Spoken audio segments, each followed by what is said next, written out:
పేరు రాసిన మీరు మీ మిలిటరీలు ఎంతమంది తెచ్చినా నాకేం పర్వాలేదని నాయకు ఏసీ సార్ వాళ్ళందరూ అందరి కారణాలు కూడా అందుకని ఇప్పుడు మందు తాగింది.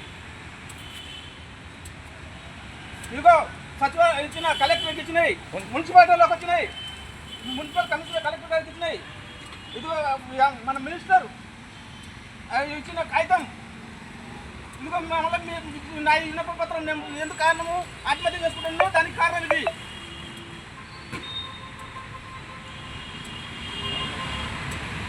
ఆర్మీ శ్రీనివాసులు, నేను జగజన్ ఏరియాలో నివసిస్తున్నాము. వాడ మాకు 15 రోడ్డు మా ఇంటికి ఎదురుగా ఒక అతన్ని అక్బర్ అనే వ్యక్తి, అతని సెంటే స్థలం ఉండేది కార్నరు. ఆ కార్నర్ కాక 3 అడుగులు బయటకు వచ్చాడు. కింద భూమి అర్ధడుగు ఆక్రమించాడు, పైన 2.5 అడుగు ఆక్రమించి వేస్తున్నాడు.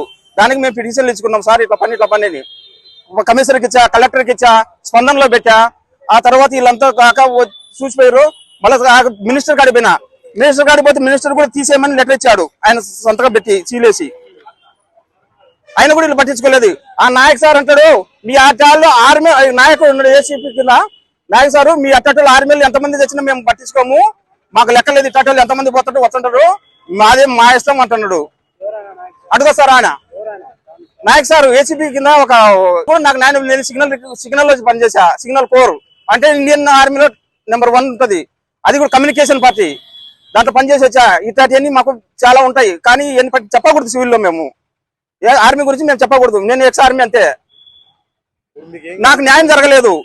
10 మంది ఒకరి కోసం కాదు నేను అది 10 మంది ఆడ 50 వాళ్ళ కోసమే నేను ముందుకు వచ్చి నేను చేస్తాడా. బార్డర్లో దేశం కోసం ఇచ్చిన వీడ 10 మంది కోసం ప్రాణాలు తీసుకుంటాడా. అది నా వీళ్ళు పట్టించుకోలేదు కాబట్టి నేను ప్రాణాలు తీసుకోవాల్సింది వచ్చింది. అది